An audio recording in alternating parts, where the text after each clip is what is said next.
Sur ma webtv.info cette semaine, eh bien, j'ai le plaisir de recevoir un gars qui a 40 ans d'expérience comme ingénieur, qui a même enseigné dans les collèges la gestion de projet.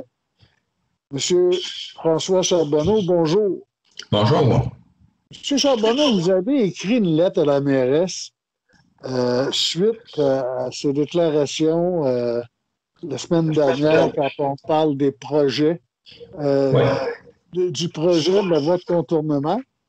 Et elle a pensé croire que le ministre de Transport Canada lui a engagé que le projet se déroulerait dans l'échéancier prévu, qui veut dire le printemps 2021, comme aujourd'hui. Là. Oui. Il s'engageait. Vous ne le croyez pas du tout. Là. En fait, c'est la logique est là.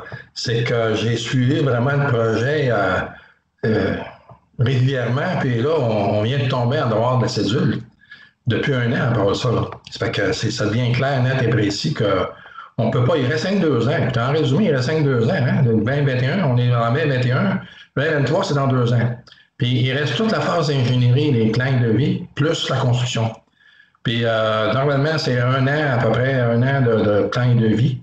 Puis là, minimum 2 ans de construction, ce qui fait donc 3 ans. Ce qui fait qu'on vient de dépasser d'1 an. C'est impossible, ça se peut pas. Mais là, quand on parle, on a vu que il y avait déjà des travaux faits par une compagnie, une évaluation, parce qu'on a fait approuver un projet par le BAP. Oui. Il y avait déjà un trajet de fait, il y avait déjà. Ça compte plus, ça? Ça fait 3 ans. Ça fait 3 ans, évidemment, qu'il y a eu d'autres étapes, là, ce qu'on appelle avant-projet et études de faisabilité. Mais là, on est à l'étape des plans et devis. Fait que ça, c'est l'ingénierie détaillée. Puis normalement, je dirais que c'est entre 15 et 25 personnes, ingénieurs, dessinateurs, etc., qu'il faut qu'ils fassent tous les plans détaillés, ceci pour la construction. Parce que, entre autres, il y a un pont à construire. Ça ne se construit pas en 2 mois. Là. Il faut tout qu'il y ait le plan détaillé de fabriquer ça. Il faut acheter les matériaux, commander les matériaux, la structure, etc.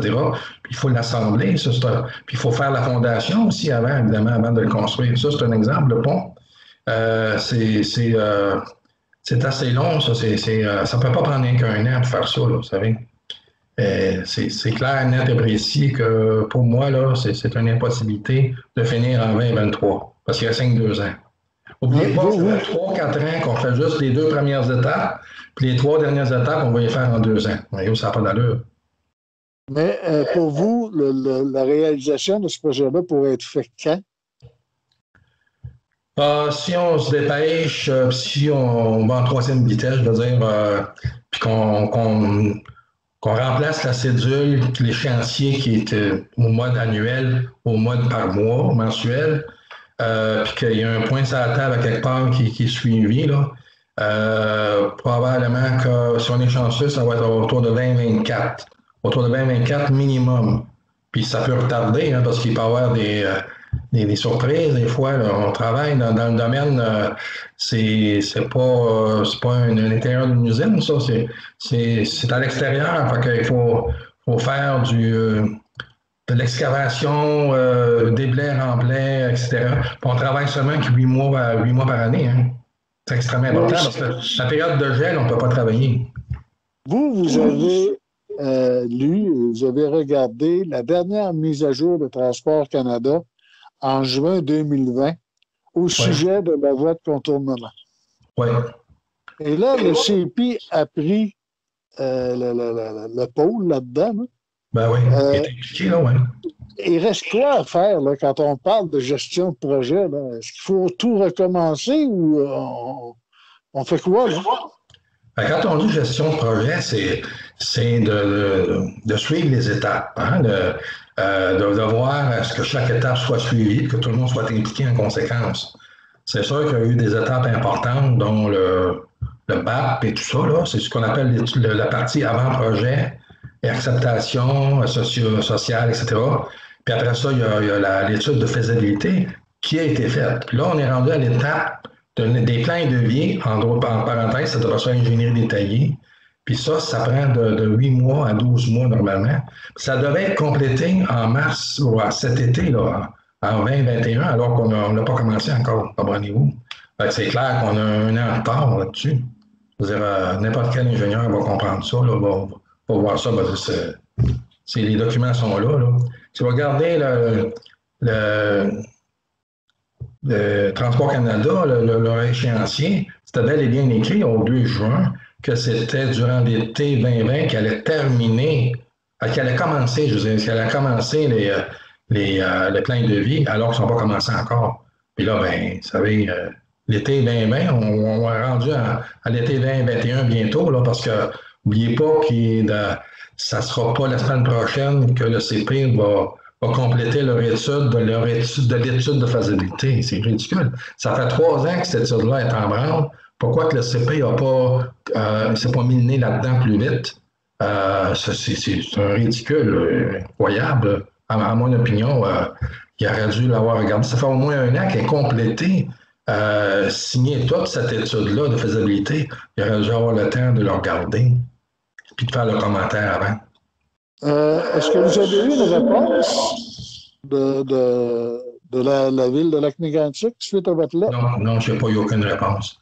J'ai écrit ça en fin de semaine, fait que c'est lundi aujourd'hui, je n'ai pas eu de réponse encore. OK. Monsieur Charbonneau, je vous remercie beaucoup. Et vous venez de péter une balloune, non? Pardon? J'ai dit, vous venez de péter une balloune de plusieurs personnes, là, parce que tout le monde pensait, mais écoutez, on sait très bien que les ministres se suivent et se ressemblent. C'est comme les éléphants dans une journée. Ouais. Bon, on va voir, on va regarder, puis on va demander à la mairesse. Il y a des questions importantes qu'il faut poser. Il faut avoir une réponse tout de suite là. Il y a 3 questions. La première, c'est qui va faire ça? C'est qui va s'occuper de l'ingénierie, les plans de vie, là? Est-ce que c'est encore le ARCOM qui s'est occupé de l'étude de faisabilité ou encore il faut aller en appel d'offres pour ça? Là?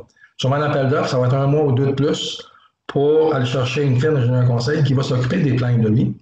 Et ça va être encore du temps d'utiliser sur le calendrier. Deuxième question, c'est est-ce qu'on peut mettre une date au moins approximative à plus ou moins 1 mois du début de la construction, c'est-à-dire la fameuse pelletée de terre. C'est ça qui va déterminer la fin de l'échéancier. Parce que avec le début de la pelletée de terre, si on nous dit, par exemple, ça va être, je ne sais pas moi, en mars 2022, bien là, il va falloir additionner les mois et les années à part-dessus ça, vous comprenez?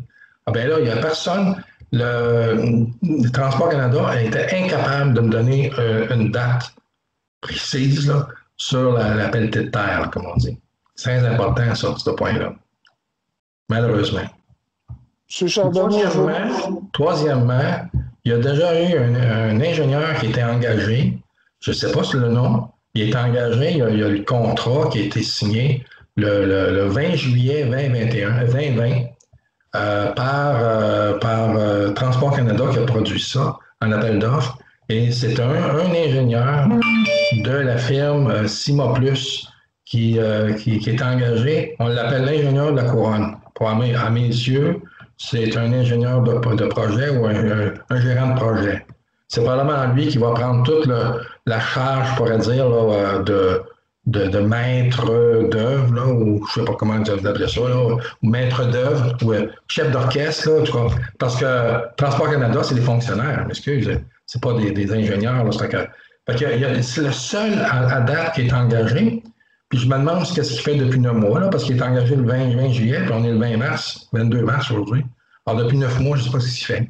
Puis en plus, ce contrat-là, attention, il est du 20 juillet 2020 au 19 juillet 2025. Pour aller le voir, là, je peux vous envoyer des emails là-dessus, des liens. Le contrat est bel et bien signé, ferme, qui va se rendre jusqu'à le 19 juillet 2025. Personne ne l'a vu, moi je l'ai vu. M. Charbonneau, merci beaucoup. Oui. On va se tenir au courant. Si vous n'étiez pas au courant de ce dernier point-là, je vais vous envoyer un courriel tout de suite. On n'était pas au courant. Je vous remercie beaucoup pour cette entrevue.